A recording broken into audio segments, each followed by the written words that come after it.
Hello, this is international football commentator Derek Ray, and you're listening to the Ranks FC podcast.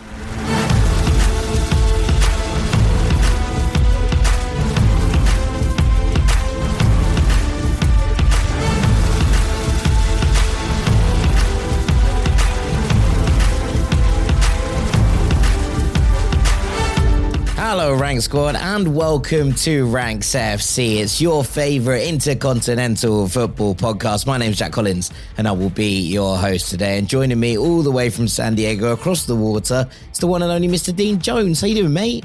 Hello, mate. I'm good. Yeah, very good. Well, better than any Chelsea fan that's certainly listening right now. We are recording literally on full time of Brighton 3, Chelsea 0. Obviously, we've got a lot to get stuck into across the whole of this episode as we assess and address all the things that are up for grabs and need to be played out in the final weeks of the season. But honestly, mate, just astonished by what I've just seen today.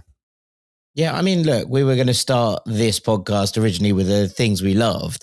And I'm going to talk a little about the Copa del Rey final, which took place at the weekend where Real Sociedad triumphed over Atletico Madrid. But I think before we get into that, we might just need to take a look at Chelsea because, you know, watching that game at the Amex, I was stunned by the ineptitude. And yes, there are some caveats in that Cole Palmer is missing and Estevao is missing and Joao Pedro is missing, you know, three of Chelsea's most exciting, most entertaining and most effective footballers over the course of this season as a whole.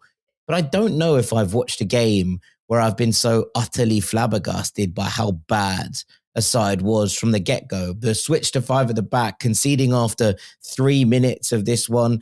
The ineptitude in terms of not dealing with the basics has reached a point now where it's difficult to ignore. It's difficult to find places where there aren't blame. I think at this point, you can look at Chelsea as a whole from the ownership through to the sporting directors, through to the manager, through to the players. It's difficult to find places where you can't be, well, they've got that wrong. But I did grab a stat of this, which is it's the first time that Chelsea have lost 5 league games in a row in the league since 1912. The year the Titanic sank. Like, oh really? I thought they'd done it once before. I thought they'd lost 5 in a row once before in the Premier League. But wow, yeah, Chelsea are certainly sinking no matter what. I mean, look, it's not just that they've lost 5 in a row, Jack. They lost this one 3-0. They lost to Man United 1-0. They lost to Man City 3-0. They lost to Everton 3-0. They lost to Newcastle 1-0. They have not scored a goal. They have not scored a goal in 5 Premier League games. Like, they are just utter rubbish. Like, they are so poor. And like, you say you're flabbergasted or whatever, yet coming into the game, like, I expected Brighton to win. I didn't think it would be as easy as that, but I expected Brighton to win. Chelsea have nothing about them. So as soon as Cole Palmer and Joao Pedro aren't in the starting lineup, you're like, well, even less chance of getting anything out of this. Enzo Fernandes was basically invisible. And look, they said coming into this game, like the briefing was Liam Rosenior is safe in his job. The board do not want to address that. They do not want him to feel any internal pressure. They want him to focus on his job. Like, this isn't actually Liam Rosenior's fault. He's just taken a job that he was offered, right?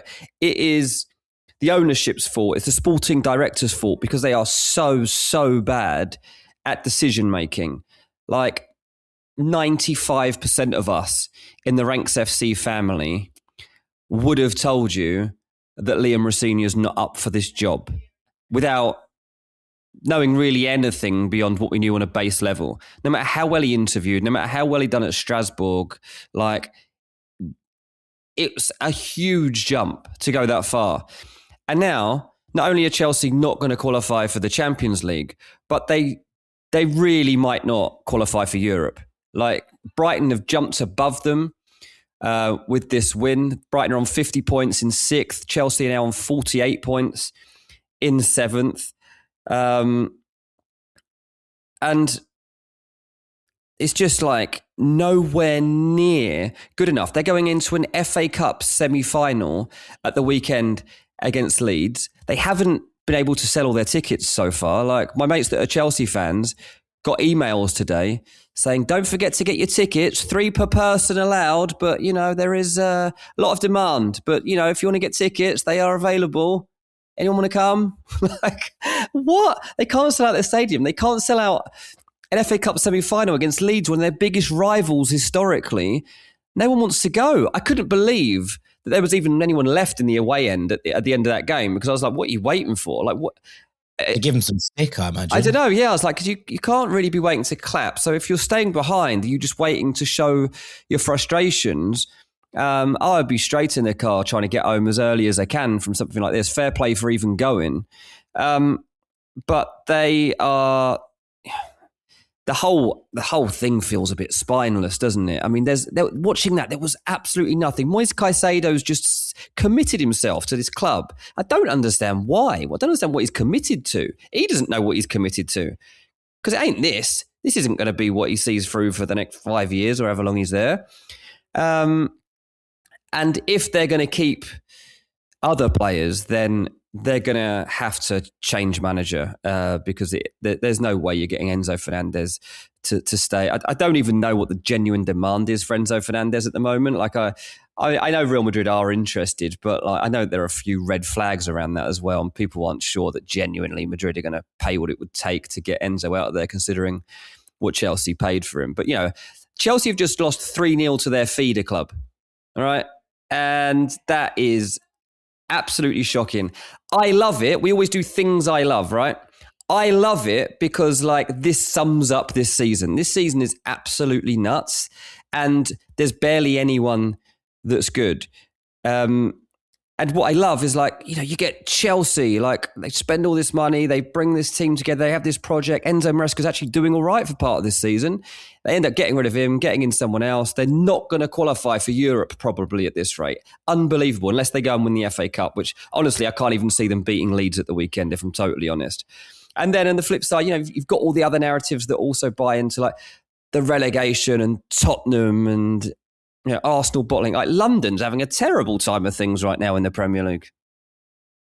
I mean, look, it does just feel like this is completely self-imploding in so many different ways. And look, I don't blame Chelsea fans for the apathy around all of this. I don't blame them. There was a thing, recently, I can't remember who was talking about it. I think it might have been Liam Toomey on the Totally Football Show, was saying about the fact that, Stamford Bridge used to be a place where it was really difficult to get tickets. And now they're just available. And now there are just large swathes of blue seats at most games. And look, he's obviously a Chelsea reporter. I haven't been to the bridge since the start of the season. So I'm not using that as kind of my experience, but that's what's being reported by, people who are covering the club.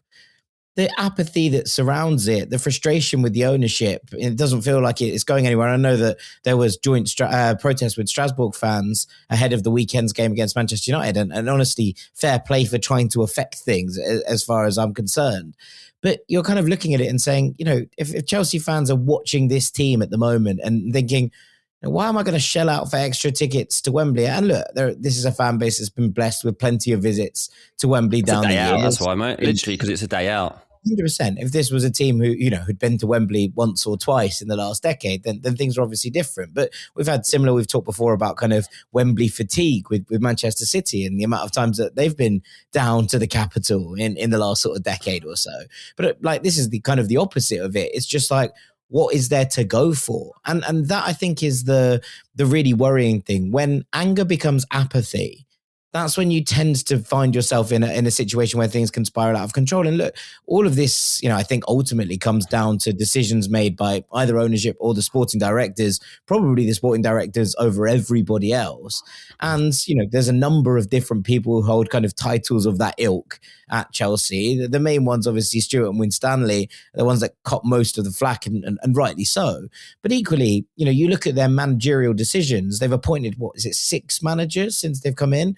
5 of which you'd say have been relatively abject failures. The one exception was Enzo Maresca, who felt like he was forced out of the club by the decisions that were being made above him. And look at the kind of implosion since that happened and the way that Chelsea's season has completely fallen off from a position where they looked in relatively good nick in terms of Champions League. We've spent most of this season talking about the fact that Liverpool, as defending champions, have had a complete season to forget, that they might part ways with Arne Slot at the end of the campaign. And Chelsea find themselves 7 points behind them and Liverpool have a game in hand. Like, that's absolutely nuts, considering how bad we've discussed Liverpool season. And look, if the lowest point you get to as a club is that you qualify for the Champions League and you kind of end up at the end of that, you're doing all right? Like, even if things are frustrating in Liverpool. But I think that with Chelsea, and look, there is discussion now, and I think it is interesting that if Chelsea end up in the Europa or more implicitly, I think the Conference League, they might just look at this, and there's kind of issues with UEFA and making sure that they're within the financial limits. They might pull a Juventus and effectively just be like, okay, we'll pay the fine and we'll take a hit on missing this year of European competition because next year we will return to the Champions League and we'll be able to kind of work it out, reset the balance sheet, if you will. And to be honest, I think that's probably a smart maneuver if they're going to be able to do that. But it feels like they're in a little bit of financial disarray. We saw the books obviously released recently. It feels like the chickens are coming home to roost in terms of giving these extended contracts and not being able to necessarily shift those players. And, adding to that in the case of multiple of these players, you're looking at the summer and thinking, well, Chelsea need to fill about 8 holes, right? From goalkeeper to centre back to, a centre forward who can play off there if João Pedro is absent. And you're kind of wondering where they're going to get the money from, because unless they go and sell a Cucurella or an Enzo Fernandez or, one of the superstars, which you'd imagine they'd want to hold on to in João Pedro or Cole Palmer or Esteval, who's going to come in and be paying top dollar for these players that, they've spent 90 odd million on Garnacho and Gittins? No one's paying that kind of fee for either of those two players at this point in their careers, considering the seasons that they've just had. This isn't even like a Dewsbury Hall situation where he was just quite good when he played for Chelsea, just wasn't really part of the squad and wanted to move on, and therefore they make a profit on him. Fine, that's good business and you got to respect it, but it wasn't like his stock had fallen. How many of these Chelsea players' stock has fallen this season? So much so that they might have to kind of abandon the model of, selling on players who've been kind of bit part players for profit, because how many of them are going to fetch any sort of fee? Yeah, absolutely. To go back to your point that you made earlier about 5 successive games, it looks like the actual stat that you were referring to is it's 114 years since losing 5 consecutive league games without scoring a goal. So it's literally like all the bits put together. I think they have lost 5 in a row once in the Premier League, but they'd scored along the way. But yeah, on the back of that sort of form, you're not selling your best players at a premium. That ain't going to happen. And the best thing really, like Chelsea have now played a game more than the teams below them, right? And because of the points differences, there's a very realistic chance that at least a couple of those teams pick up the points that they need. And Chelsea very soon are 9th in the table, right? They could actually end up 9th or 10th in the table here. Probably the best thing that could happen to Chelsea, the only game really getting worth hyped for, is Tottenham at home, because you might relegate them, right? That's the best thing, really, that's realistic in your season, relegating Tottenham. And that's fun, don't get me wrong. Like this, the bridge probably will be full for that one, right? 2 rubbish teams. Chelsea are as bad as Tottenham, by the way, at the moment, especially when you take João Pedro and Cole Palmer out of the team. They are as bad as Tottenham. They've got to worry that Tottenham actually win at Stamford Bridge. Yeah, I know, and that never happens. But this season is crazy, right? Yeah, so, exactly. so all of the old rules are out the window. I think the stat is something like since Thomas Frank was sacked at Spurs, Chelsea have picked up 3 more points than Tottenham in that time, which is pretty disastrous, I think, for a team who were aiming at a Champions League. Yeah. And they are currently in the Premier League's relegation zone in terms of the form table. That's not going to continue. And I think the thing is that, you mentioned the point about Moises Caicedo, and just to rebut it a little bit, Chelsea do feel like the club, maybe kind of to give them an antithesis to Tottenham, they're not the kind of club that's just going to sit around and just accept that for a year. They will find ways around that problem, whether that be throwing money at it, whether that be sacking managers. They're far more ruthless than Tottenham in terms of how they kind of operate. And that should kind of shield them in terms of not falling into the same kind of well of kind of despair, I suppose, at this point. But, there is also this element of it, as it felt like everything was on the upward trajectory, obviously with the Club World Cup win in particular. But last year they did the basics. They got into the Champions League. They won the Conference League that they were expected to win, but you still got to go and win it. And then they won the Club World Cup, which I don't think anyone was expecting. And it just feels like they got into their own heads and be like, oh, it's working. We're making things happen. And then that success, they've got kind of overconfident with it in terms of the hierarchy, not the players. I'm not really digging them out here, although there's plenty to dig out from performances of late. It's like, oh, okay, cool. So we don't need this manager. We'll just refuse to give him the things he needs. And therefore, when he walks away or he explodes so much so that you have to remove him, everything will be fine. That cockiness, that arrogance, that overconfidence appears to have kind of imploded on them. And it now feels like not only are they kind of back to square one, but, this ownership have been in 9 windows. And right now you would look at this Chelsea team and say, well, I think it's 9 windows this summer, in fact, but 8 windows. You say, are they any better than they were when they took over? Because I think the answer is no. No. They've blown everything up. And it's a complete mess. And even if you say, look at the cup runs they're having, right? Like Club World Cup took everyone by surprise, fair, but like League Cup got to the semi-final, FA Cup, they got to the semi-final. The teams they've played on the way to both of those semi-finals, they're basically flat-track bullies. But they're flat-track bullies. That's all they do. Like, that's why I don't trust them to beat Leeds. Because at the moment, Leeds are better than Chelsea. So it's not Wrexham or Port Vale or Lincoln or whatever. Like, anytime Chelsea come up against a proper test, they can't get through it. Absolutely shocking. But this is why we love football, because it just throws up things that we just genuinely can't imagine. Yeah, 100%. A story for one. And I'm sure Chelsea fans hurting this morning, but ultimately it just feels like that kind of place where they're at right now, in that, what's going to be fixed until things change at the club. I don't think very much. Right, let's go on to a slightly better news story from everyone involved, and quickly to the Copa del Rey, where Real Sociedad won on penalties against Atletico Madrid after a 2-2 draw. An incredible game of football, Dean, that swung back and forth, and this very much was the thing I loved at the weekend. I mean, started really hot, 13 seconds is all it took for La Real to score. Mistakes everywhere from Atleti, player after player, and Molina just doesn't try and head the ball for no apparent reason. Simeone is surprised by this, so therefore it bounces over his head. The cross comes in unchallenged. Ruggieri's at the back stick. He doesn't pick up Barrenechea. It kind of bounces off the back of his head. And Juan Musso, I think, just doesn't react in time. So a really, really poor goal to concede. And the first half was all La Real. They were absolutely brilliant. In fact, Ademola Lookman was probably the only good Atleti player in that first half, and he scored a great equaliser. I thought it was interesting that they kind of went to this every time that Atleti got the ball. They were like, get it to Lookman. Please get it to Lookman. He seems to be the only hope we've got of holding on to it. And he does drag them back into it. But they're behind again before the break. Juan Musso, mistake for the penalty, just doesn't get to an in-swinging cross, collides with Gedge, and Mikel Oyarzabal steps up and scores the penalty. 6 goals in 6 finals for Oyarzabal. I think it is absolutely unbelievable, his record in the big games. But I did love that before the game, he was speaking about this with the press in the Basque Country and effectively saying, this is the most important game of my life.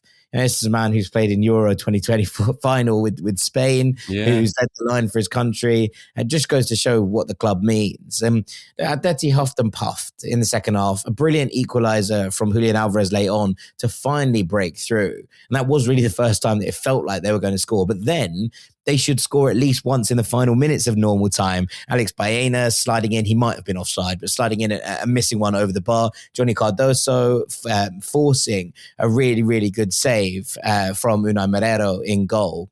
And then in extra time, it felt like Atleti wilted a little bit. Maybe the exertions of the Barcelona game in midweek started to come into it. A great double save from Musso to kind of redeemed himself a little bit. Great substitutions from Real Sociedad to try and push forwards. Takefusa Kubo, I thought, made a big impact. Ori Oskarsson made a big impact. It eventually goes to penalties.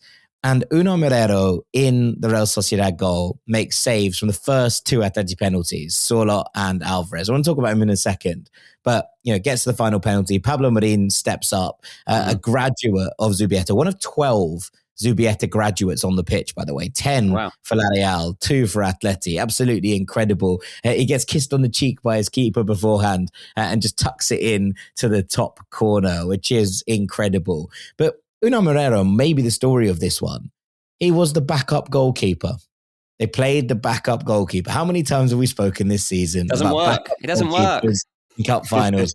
It worked in this one. 2 incredible saves from the 2 penalties, and had a very, very good game in that as well, I thought. And Pellegrino Matarazzo kept faith with him. He was the hero in the last 16 against Osasuna, where he made another penalty save. Then he missed the quarterfinal and the first leg of the semi-final, was restored to the lineup, kept faith within him, despite the fact that, Alex Ramiro, Spain international, was on the bench. Juan Musso played for Atleti, who is normally also their backup keeper, but he's been playing in recent weeks because of the injury to Jan Oblak. And whilst Oblak is back, Simeone has stuck with Musso after some really impressive performances. So that one feels less egregious.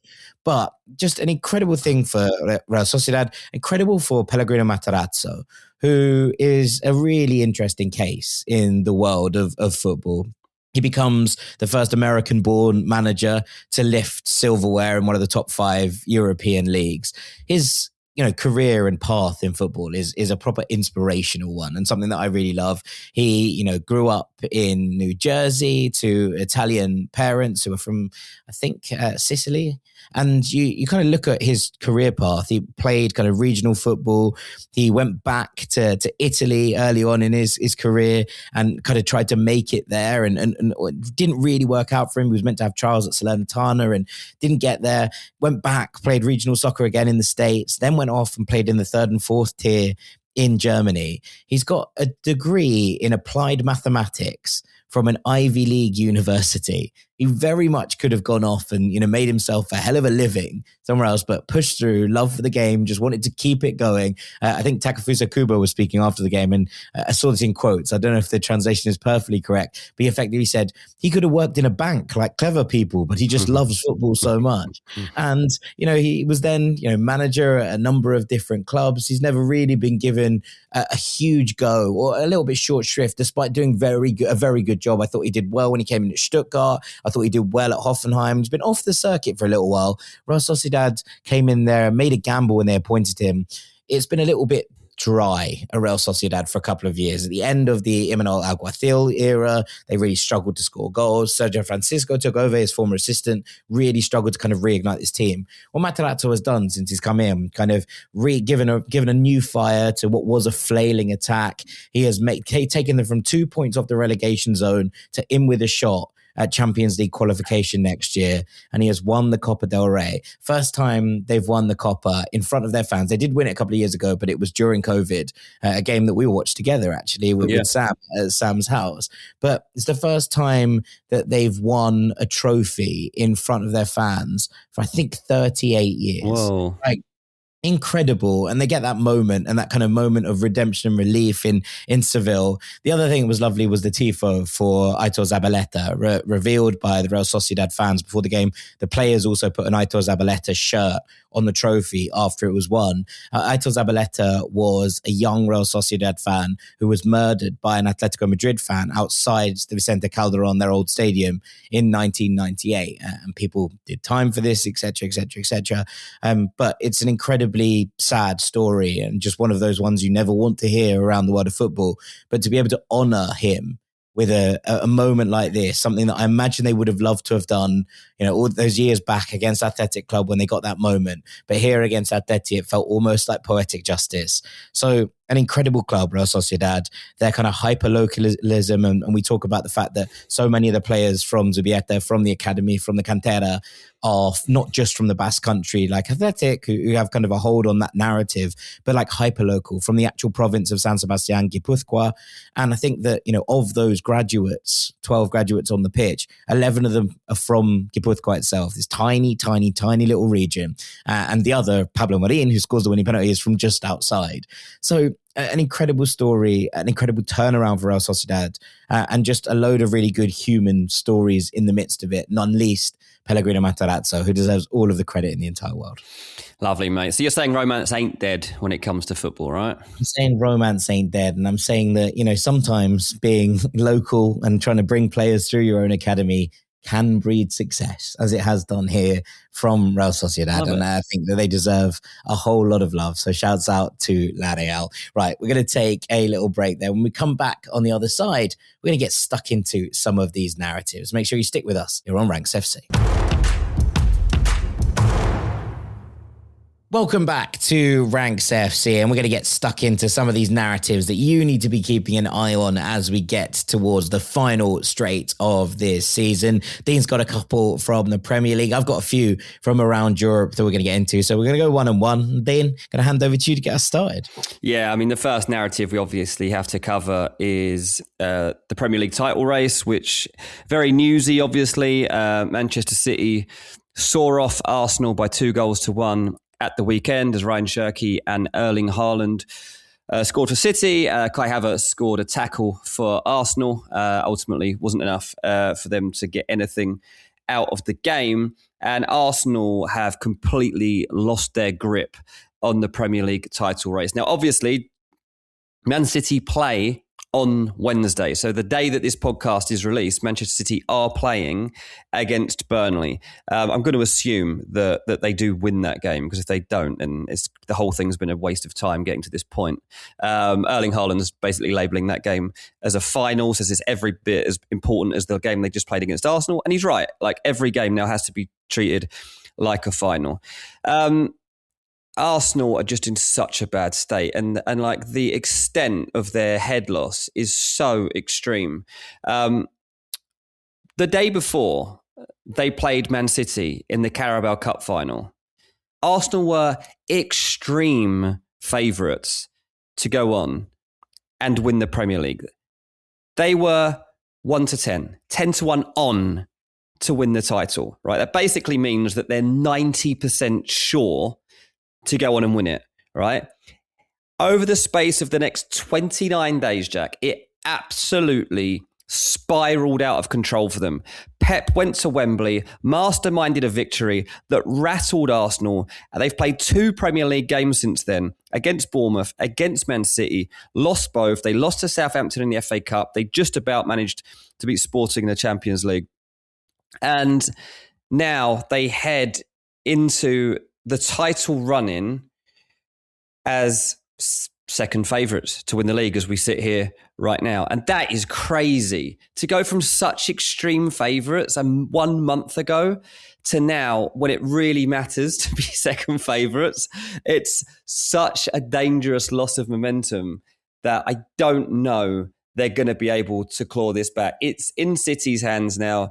And the only thing I would say from an Arsenal standpoint that gives them faith and hope is they do have the better fixtures, right? Like, when you look at like Arsenal's next home game, Newcastle. Okay, that is a good fixture. Newcastle are not good right now. Eddie Howe's getting booed by his fans. The players getting booed. Like, they're a bit fed up of the cycle that they're stuck in. Arsenal at home should beat Newcastle. Their next game, they've got Fulham at home. They will win that. Their next game, they won Premier League. West Ham away, they should go and win that, surely. They've got Burnley at home after that. Surely you win that. Then last day of the season, Palace away. Well, if that's what it takes to win a title, then you just got to go and do it. The complication, of course, is Arsenal are still in the Champions League. So they've still got to also play Atletico Madrid twice and perhaps try to get their heads around being in a Champions League final. Man City have an FA Cup semi-final at the weekend against Southampton, which we'll all expect them to win. So they'll probably have a cup final to look forward to as well. Their remaining Premier League fixtures are Everton away, Brentford at home, Bournemouth away, Palace at home, Villa at home. Like, it's just a bit trickier in my eyes. Like, it's just a bit tougher. So I do think City drop points. It's going to take a bit more of a slip up than that, I think, to allow Arsenal back into this. Yeah, I don't think either side wins out from here. Would be my thing on it, and it's a question of kind of who holds their nerve. And it is a strange thing now, in that I agree with you. I think that this Arsenal run-in is easier than City's, and also, you know, part of me is looking at the narrative potentially there of Unai Emery on the final day. The other side of that is that there is a very relatively reasonable chance that Villa have been in a Europa League final 3 days beforehand and are either champions of that competition and celebrating, or a little bit demoralised from kind of coming out the wrong side of it. So there's that to put into the conversation as well. I think if you point out the City might well have, you know, a final, or at the very least they have a semi-final to play in the FA Cup, you have to kind of put that in the same bracket as the Champions League tie for Arsenal, although obviously it happens at weekends and therefore games are slightly kind of shifted around. But I think the thing is that this performance from Arsenal was better, right? Like this was a much better showing. This was a game that City marginally shaded as far as I was concerned. And yeah, okay, I think that the marginally better team won over 90 minutes. That's okay. The issue is that if Arsenal had played like this against Bournemouth, they probably would have picked up the point that would have left them still in charge of this conversation. And how they then approach these next couple of games, I think is going to be very interesting, because if goal difference is going to come into this, and again, right, like this doesn't necessarily mean that I think that both teams win out, but equally both could drop 2 points, both could drop 4 points from here on in, and that wouldn't shock me either. Like, it wouldn't shock me if these two teams are on the same points when we come to the end of the season. How do Arsenal therefore approach it? Because you look back at that Liverpool side who famously knew that they had to go and score, 8 against Crystal Palace, and they're 3-0 up at half time. And then you get Istanbul and all of the things that come and are associated with that. Like, do Arsenal take the handbrake off, to borrow a popular expression amongst Arsenal fans? Do they go for this now? Do they literally have to be like, right, we're going to throw caution to the wind and just go for teams and try and go for the jugular and try and outscore City over this second, these last kind of couple of games?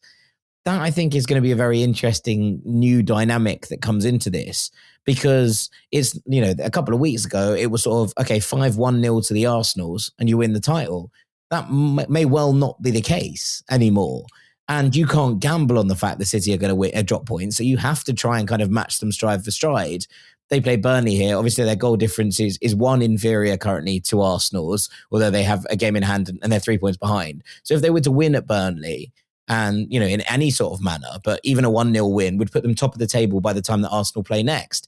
How do Arsenal react to that? How do they react from going from hunted to hunters? How does City react from going from hunters to hunted? All of these things come into play. I think the one thing that we can look at is the fact that, across the majority of Europe's top leagues, with maybe France excluded, we'll talk about that a little bit later, there aren't really title races. So the fact that there is a title race at the top of the Premier League, I think it is exciting from any neutral's perspective. I mean, we just didn't expect this. Like, Arsenal should have been home and hosed. I think when you throw away a lead like the one that they've had, and we talked about this, for anyone that listens to the Patreon would have seen that we talked on Monday about teams like Liverpool, Newcastle throwing away big leads in the past, right? Like, this sort of collapse is up there with the worst that we've seen. Like, this shouldn't be a title race. And I think that when you have the loss of momentum, it's extremely hard to pick that up again. Arsenal are not dynamic in attack at the moment. There is not that feeling we used to have when they were singing, stadiums are empty everywhere we go, or whatever it was, beating teams 4 and 5. There's just no sign of that at the moment. Doesn't take too much for that to click back. And if they can make a statement against Newcastle at the weekend, maybe it can spark something. But that has to happen against Newcastle. They've got to go and win that game with some conviction. Yeah, 100%. I think it's going to be a very, very interesting one as we look at the end of this season. As we say, probably the most exciting title race in Europe's top 5 leagues. Maybe not the most exciting title race across Europe as a whole. We'll come on to it. Right, I'm going to go from the top end of the Premier League to the bottom of La Liga, Dean, because the relegation scrap in Spain is one of the most intriguing things. Okay, educate me then, Jack. Educate me. So currently, and obviously there were games on Tuesday evening, so there's a couple of games in midweek that are yet to take place. Just 4 points separate Elche in 18th and Valencia all the way up in 13th. Valencia have played a game more after their midweek draw with Mallorca. So the teams in 13th and 14th are currently 4 and 3 points above the side at the top of the relegation zone. And they've played a game more. In between them, there's Rayo Vallecano on 35, Sevilla on 34, Alaves on 33, Elche then on 32. And then below them, Levante on 29 and Oviedo on 27, who looked dead and buried, are not dead and buried. Both of them have picked up 2 wins in their last 3. Oviedo, who looked like they were completely out of it, have picked up 3 wins in their last 4. Yeah. And I think that they're probably still too far adrift. They still, would need to pick up 6 points to get to even currently where Alaves are in 17th. But they've at least made a fight of it.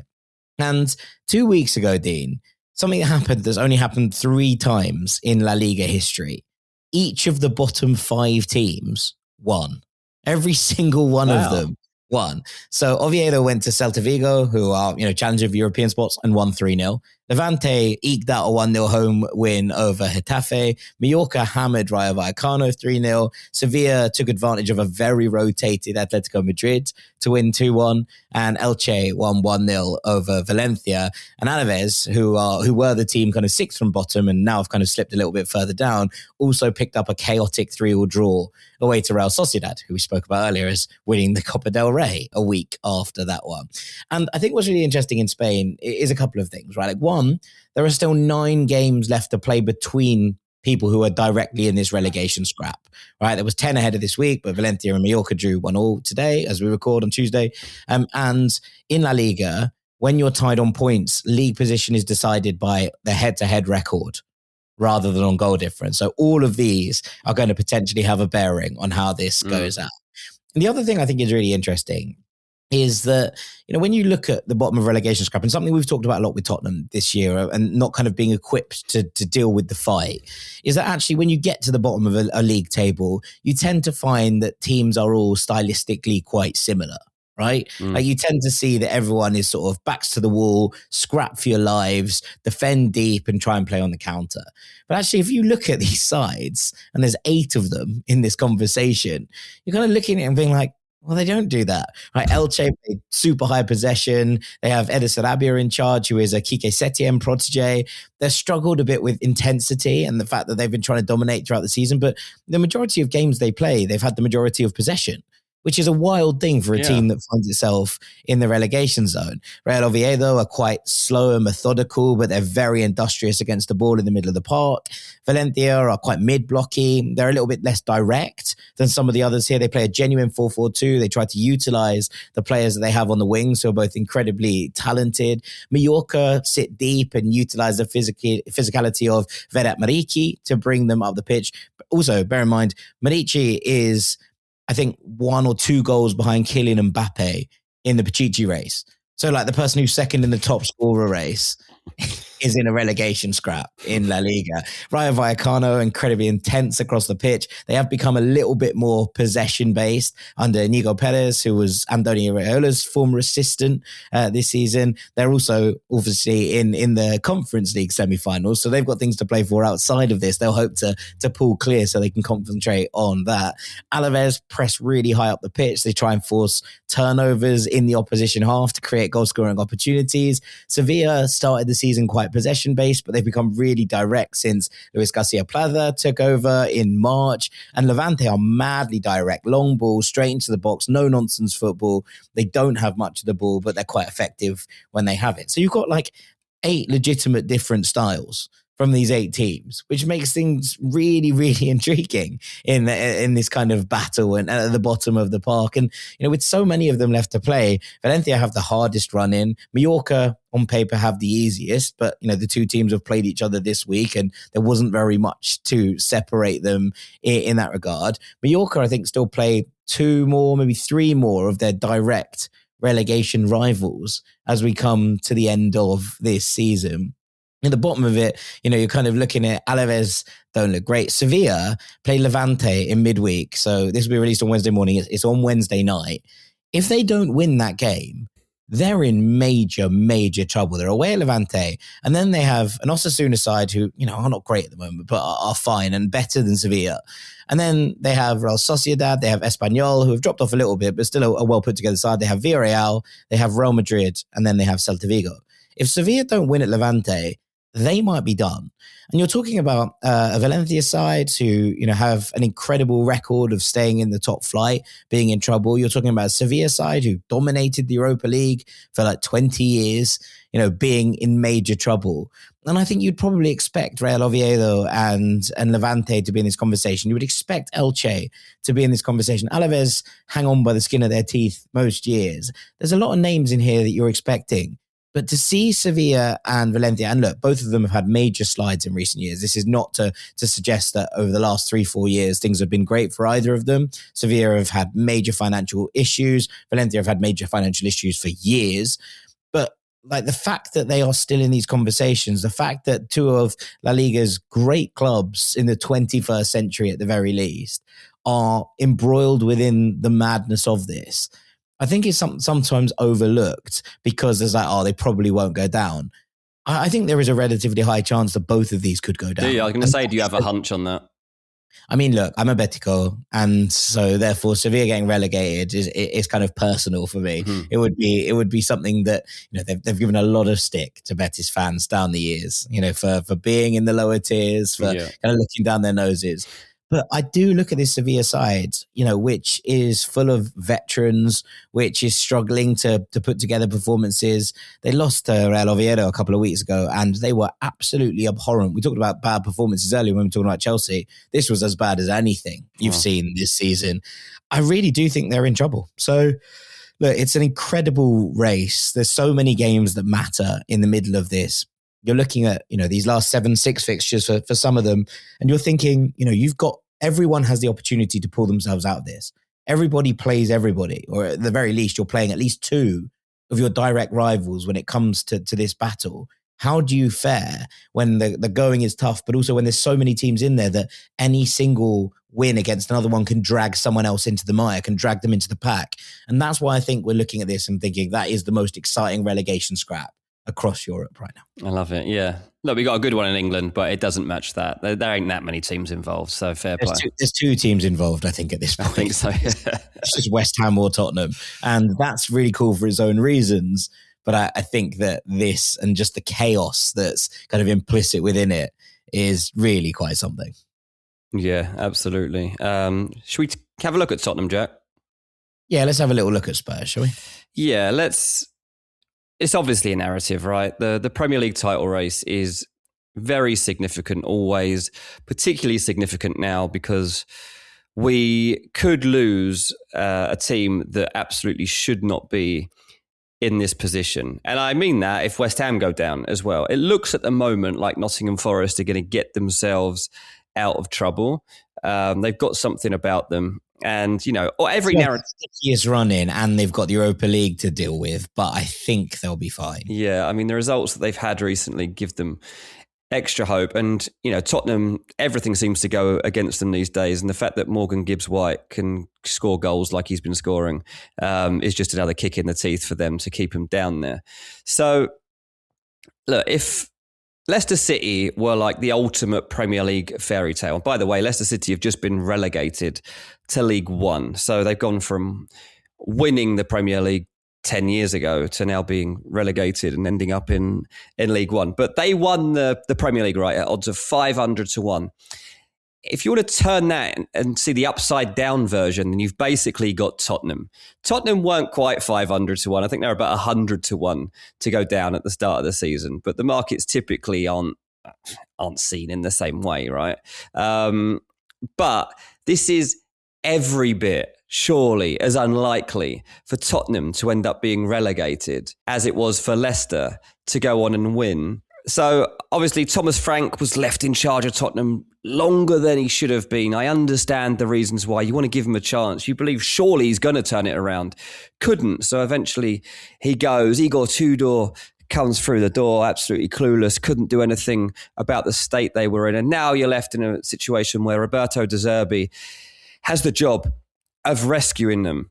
But, as I say, for a team here at Tottenham who were not even a consideration for relegation at the start of the league, or even a couple of months into the start of the season, nobody was talking about this. They are now favourites to be relegated alongside Burnley and Wolves. And that obviously comes even more into focus on the back that West Ham got a point at Crystal Palace on Monday night, which means there's now a 2-point gap between the two teams. I keep saying that the reason I give West Ham a bit of an edge over Tottenham is because they kind of always expect to have to be in a scrap at some point in the season. They'll have players that are ready to play with their backs against the wall, and Tottenham just haven't been built for this moment. They don't know how to do it. They haven't got any survival instinct. It's like me in real life. I have no survival instincts, Jack, right? The other day, I was on a boat. We got stuck on a sandbank. I didn't know what to do, right? Someone else had to rescue us, right? That's the same as Tottenham. They are stranded and nobody knows what to do about it. It looked like Xavi Simons might have something to say about it the other day. Scores this Very significant goal, it looks like. Celebrates in the stands with the fans. There's still enough time for Brighton to go on and get a goal, and they'll end up with their heads in their hands laying on the ground. So right now, it actually looks like Tottenham are heading to the Championship. And I've found it hard to like genuinely say this up to now. But you look at their run-in, right? They've got Wolves away at the weekend. And then after that, Villa away, Leeds home, Chelsea away, Everton home, right? So it looks on paper like their easiest game is coming this weekend against Wolves. What's the problem with that? The problem is Wolves are better than Tottenham and are in better form than Tottenham. Wolves' last 3 home games, they've beaten Liverpool, beaten Aston Villa and drawn with Arsenal. Tottenham's away form, they beat Crystal Palace 1-0 on December the 28th. That's the best thing that they can point at. No one even remembers it. Like so long ago. It's extremely concerning that this is their easiest game and Wolves will fancy it. And if this one doesn't go their way, I don't think anything's going to go their way.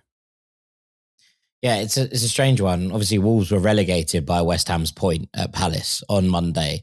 And you and I have both been at the Cottage in post-relegation moments for Fulham. And seeing sometimes, there is, this doesn't always happen. Some teams are just like, this is done. Like, what's the point? Some teams are just freed by it as well. And to be honest, Wolves have felt freed by it for a little while. And I do think that their kind of purple patch of form might be kind of sliding to an end at this point. But, some teams do really feel like they're freed by the throes of relegation. And when that kind of comes into it, they're going to be playing in front of a Molineux where, you're playing for nothing but pride at that point. Can we finish 19th instead of 20th? Can we overtake Burnley? Can we set ourselves up the next season doesn't start on such an incredibly low note? Because Wolves have known that they've been relegated since like November, right? Like there's been no kind of conversation about Wolves staying up really for a long, long time. They've kind of had the time to process it and digest it. And now it's like, okay, what can we put together next season that pushes it forward? And I know that there are bigger issues at Wolves as well. One of the interesting things about this, Dean, is that I was sitting on the sofa earlier and Lucy, my wife, came up to me. She said, Jack, I suppose actually getting relegated. And I said, honestly, I have this really good football podcast that you should listen to. Like it's really worth your time, etc. I was like, but we could do 4 or 5 hours on this. And she was like, I don't have 4 or 5 hours. I have 10 minutes. Fill me in. And I was like, okay, like to give you the summary, everything is wrong. Like absolutely everything that, could possibly be wrong is wrong. I mean, they moved on from Daniel Levy, but they haven't moved on from the Daniel Levy style of operations. And it feels like nobody has actually the kind of shrewdness. And look, you can criticize Daniel Levy or you like, and rightly so, I think, from a Spurs fan's perspective. But if you're going to continue down the model without someone who's as shrewd as Daniel Levy at the top of it, you're going to be in a worse place than you were before. Their signings have been completely ineffective. They swung from pillar to post in terms of the style of manager that they brought in, going from Ange Postecoglou to Thomas Frank. They left him in charge for far too long when it was clear that this absolutely was not working. They then appointed someone as an interim manager who was on the advice of someone who formerly worked for the club but doesn't work for the club anymore and had all the personality of a wooden lollipop stick. And then eventually you turn to Roberto De Zerbi. And whilst Roberto De Zerbi is a good manager, he has also alienated swathes of the fan base by some of his previous comments regarding players who are not seen, in a positive light. And therefore, there are parts of the fan base who are basically staying away. You've got to add to that the fact, your point about, the fact that nobody knows how to deal with this situation. No one has been in these relegation scraps before. And therefore, there aren't players willing to kind of, fight and gouge and bite for every single inch that you can take. That players are the kind of difference between fighting for a title or fighting for a silverware or fighting for a European place is a completely different fight to that of being in a relegation scrap. And suddenly you're in this, moment where everything that could be going wrong is going wrong from absolute top to bottom. You have sporting director in Johan Lange who, absolutely burned the books at Villa and they're still recovering from the excesses of that era. You have a CEO in Vinay who is running the club exactly as I would expect an Arsenal fan to run Tottenham. When you put all of this into one picture, there's no real rosy outcome that looks in it. And I think you're absolutely right in that I watch West Ham and look, I spend a lot of time with Tom Rennie, who's a big West Ham fan on the radio. He's still convinced the West Ham are going down.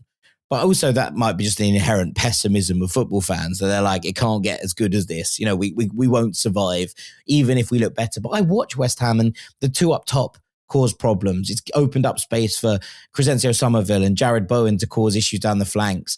They feel like they've found a midfield balance that works in there with Bruno Fernandes kind of pulling the strings. The defence looks more settled. They're not perfect. They wouldn't be. And look, if they'd had this squad all season, I still think they'd be mid to lower kind of bottom half of the table. They'd still probably be 13th, 14th. But they feel like there is a camaraderie about them. You listen to the interviews and the way that players are speaking. They're not bursting into tears as they're walking off after games when they lose. There feels like they're like, okay, we stick together, we fight.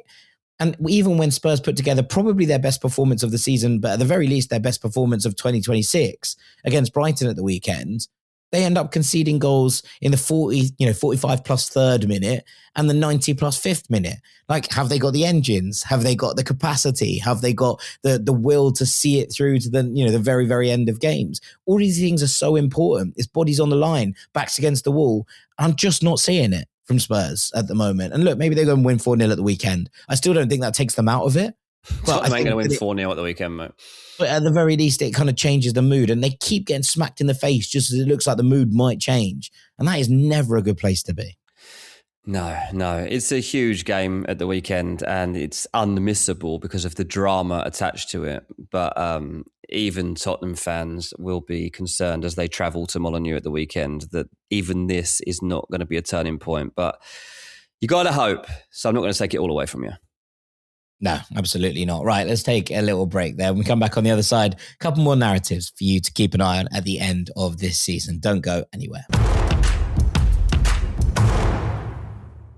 Welcome back to Ranks FC, where we're discussing the narratives all around the end of the season. And Dean, I'm going to take you to Germany for a couple of little things to keep an eye on, because whilst Bayern have won the title, whilst Bayern have smashed records, while there's been incredible goal-scoring feats by a side who are equally as good, I think, as some of the great Bayern sides in history, there are some very interesting things going on in the rest of the league, and a couple of battles in the Bundesliga that we should probably keep an eye on, because the Champions League spots are potentially up for grabs, the Europa and Conference League spots are potentially up for grabs, and perhaps most importantly, the relegation playoff fight is also up for grabs. So let's just take the Champions League for a starter. It could be 4 or 5 spots in the Bundesliga. The Bundesliga relying on Bayern in the Champions League and Freiburg lower down, and La Liga relying on Atleti and Rayo Vallecano. But let's assume it's 4 for now, which is the current situation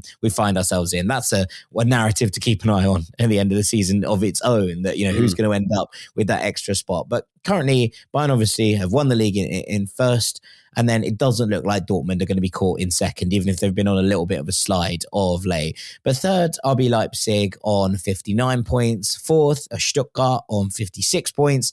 Fifth, Hoffenheim on 54 points. And sixth, Leverkusen on 52 points. And there are 4 games left to go in the Bundesliga. So you're looking at these 4 sides for the Champions League spots. And there's a lot of fun to be had in their fixture list, because Leipzig travel to Leverkusen in 2 weeks' time. Yes. Stuttgart travel to Hoffenheim in 2 weeks' time. And then they host Leverkusen in 3 weeks' time.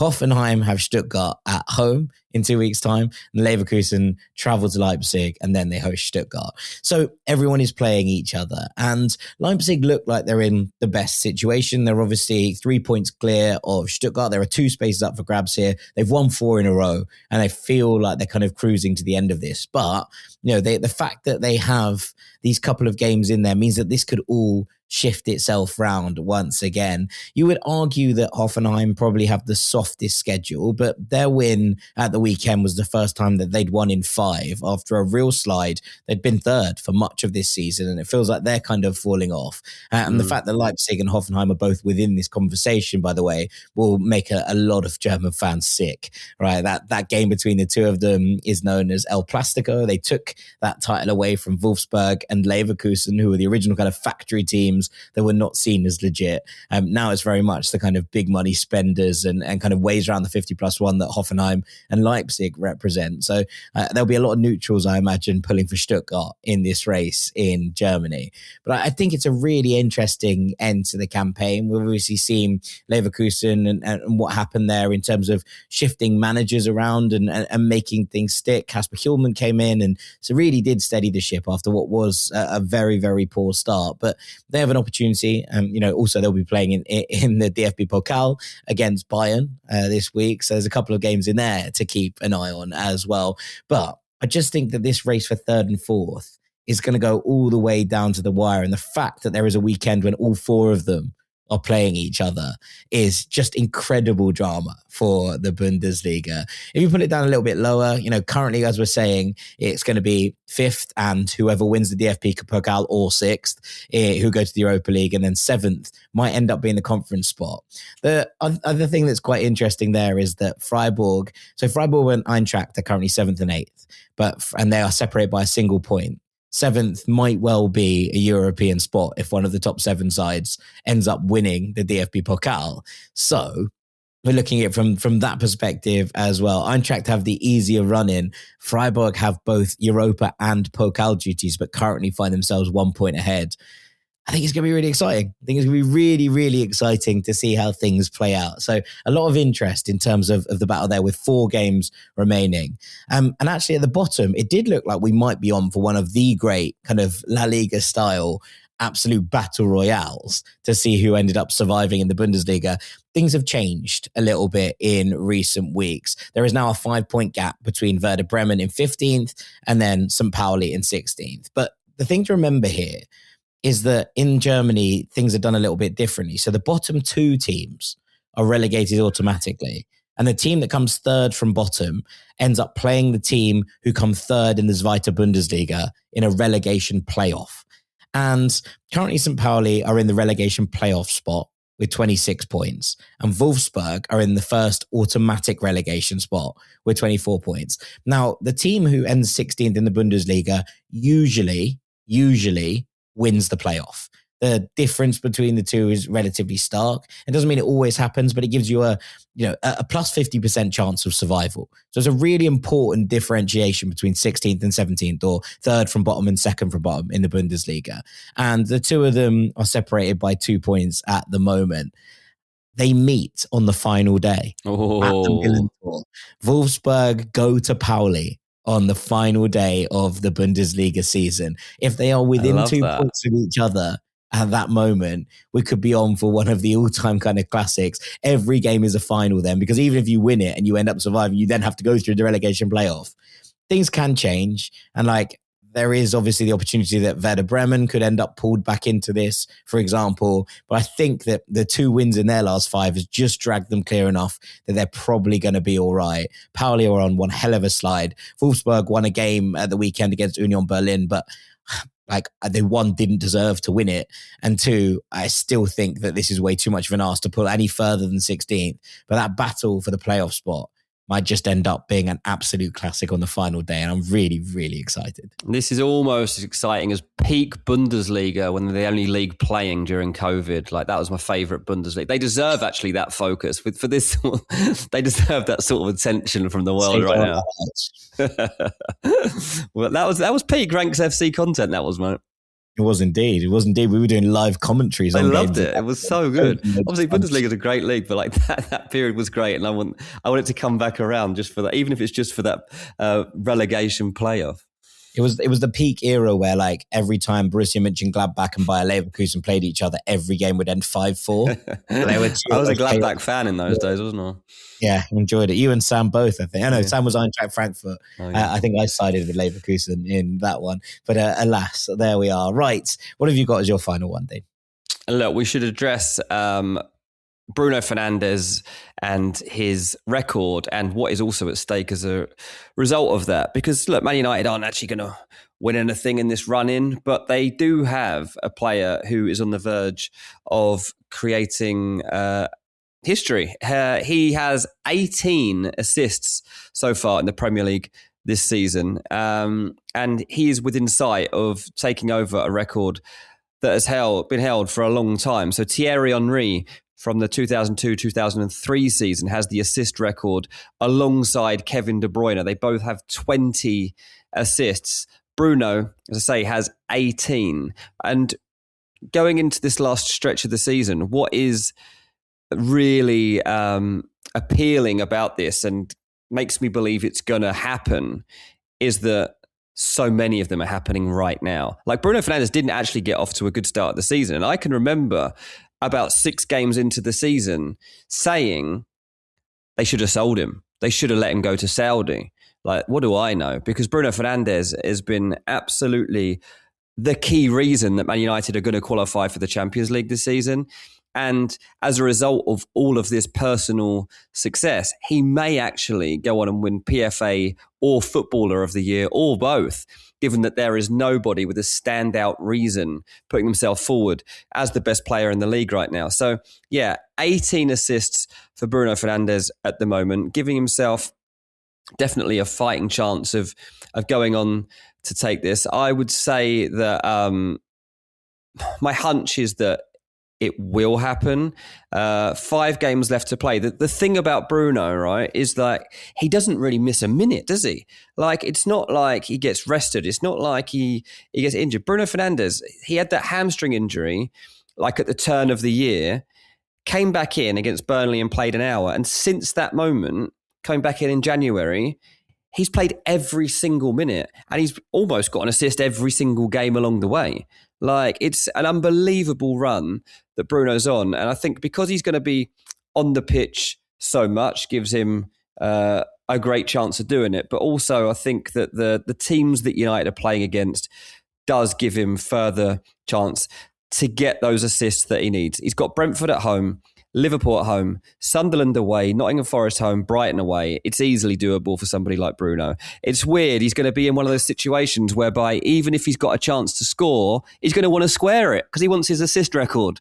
So we'll wait to see what he does with it. But it's definitely a narrative to watch as we get into these final weeks of the season.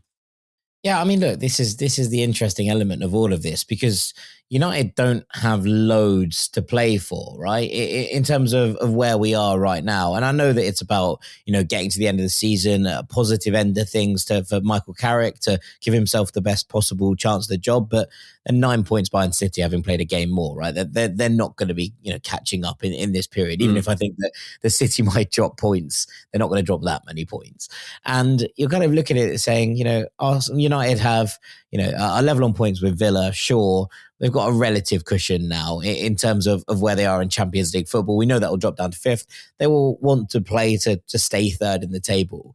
But actually, this kind of element of it gives them a new dimension. And that whole player of the year discussion that comes into things with Bruno and potentially breaking what has been an incredibly long-standing record that Kevin De Bruyne, yes, equaled, but never passed. I think really does add an element to the player of the year discussions that perhaps wasn't there when we got to this point in January. And his kind of emergence as maybe the standout individual in the Premier League, especially in 2026, has been, a huge, huge part of Manchester United's rise up this table. Oh, absolutely. There's no doubt about his influence on this team. And as I say, like they haven't always made great decisions internally at Man United, but to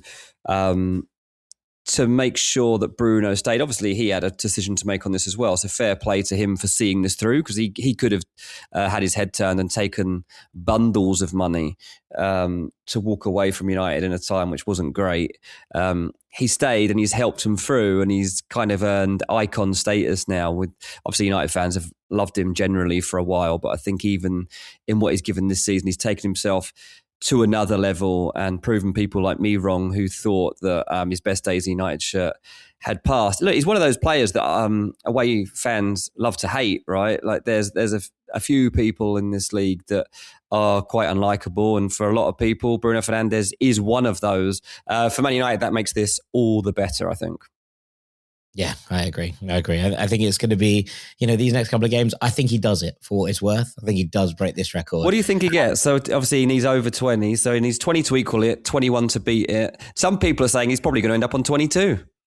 No, I think 21. 21. Let's go with 21. I think Okay. that's where I think Bruno will end up. But to beat it in any stretch of imagination with, and you talk about Henry and you talk about De Bruyne, who were both absolutely sublime footballers, but these were teams which were also incredible around them. I don't think that this United side is in the same kind of ballpark, never mind the same league, right, in terms of where they're at. And so to put it together in this season for United of all seasons, I think even makes it more impressive. Well, his form actually is an assist every 107 minutes. So he might well get to 22 actually if he keeps up that sort of rate.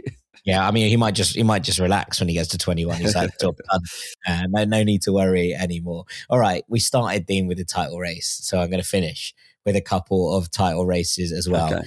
And is there a better title race anywhere than what's going on in Scotland right now? Oh, it livens up this weekend as well, doesn't it?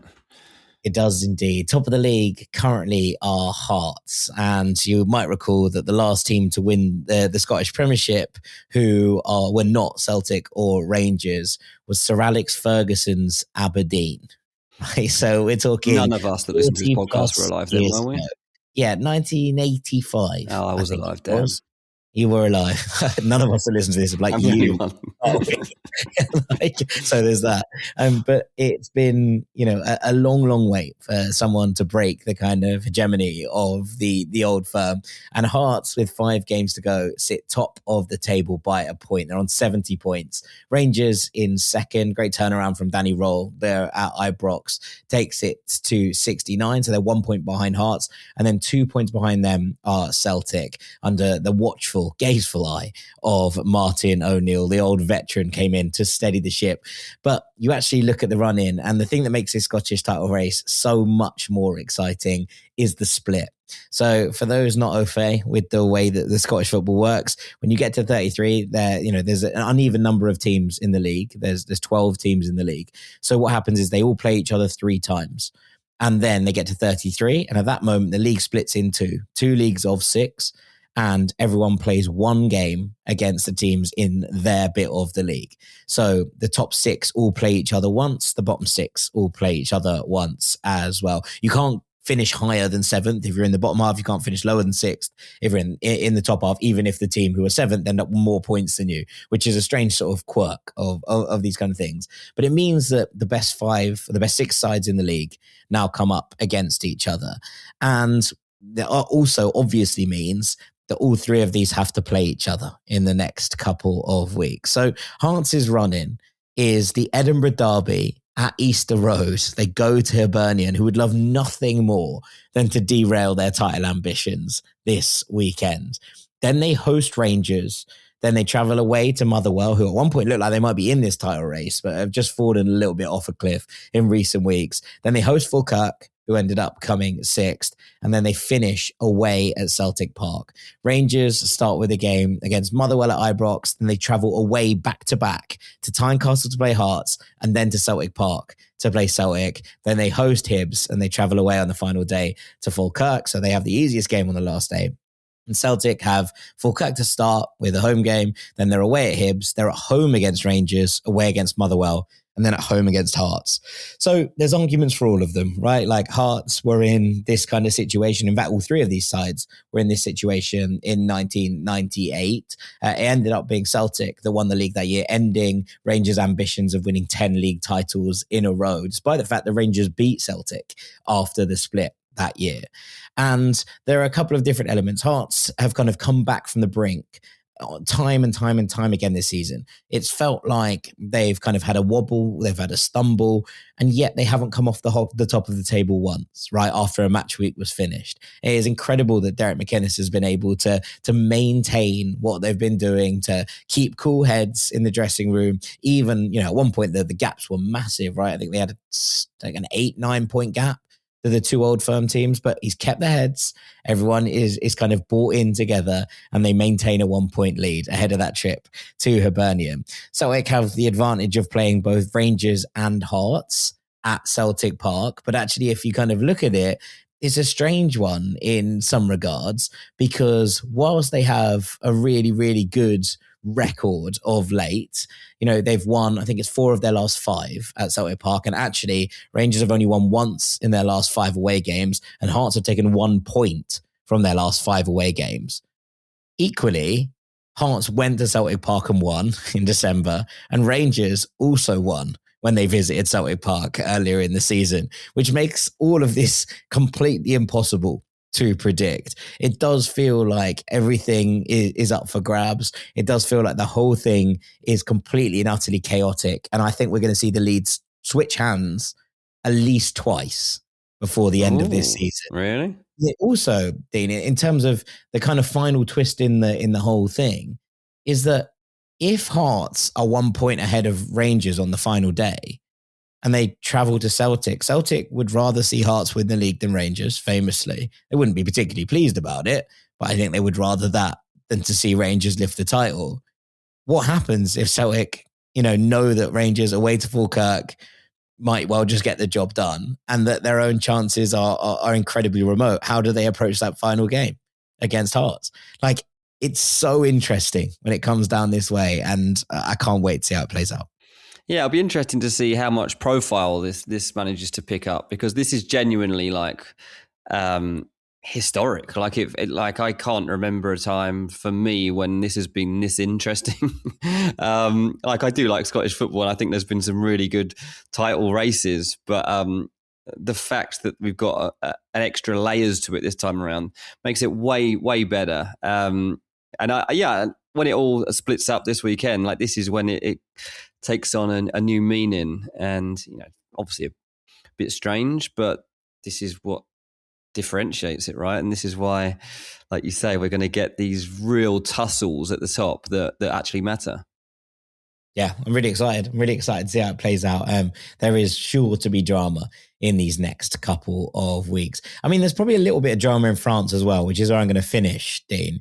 PSG currently top of Liga with 63 points, and Lens are second with 62. Now, they've played an extra game than PSG at this point, but the PSG's lost to Lyon last weekend really did throw this back into picture a little bit more. And suddenly this one, considering that they play each other on the penultimate day of the season, does make this a little bit interesting. I think PSG will have too much, but there is the question of the Champions League potentially getting in the way.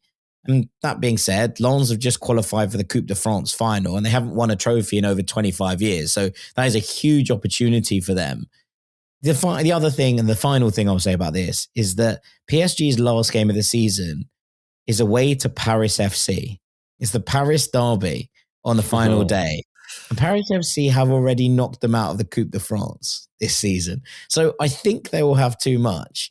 But it is worth just keeping an eye on things, I think, in France over the next couple of weeks. Yeah, that's fun. I didn't realise that was what was to come, that last game.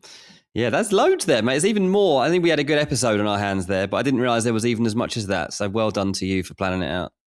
Yeah, doing some digging into things. I mean, look, I haven't gone to the Polish Ekstraklasa, which might well be the most exciting league in the entire world right now. Everyone feels like they can still win it. Everyone still feels like they can get relegated. There's still odds on the team who are currently 15th winning the league at this point, which is a whole episode we could do on itself. It is absolutely intriguing. And if you've got some time in your hands, I would really, really recommend having a look at what's going on in the Polish top flight, because it's incredible. We've got high spenders currently in the relegation zone. We've got fallen giants in the bottom half of the table. There are unknown clubs in sort of the top 3 or 4 who got promoted less than 2-3 seasons ago.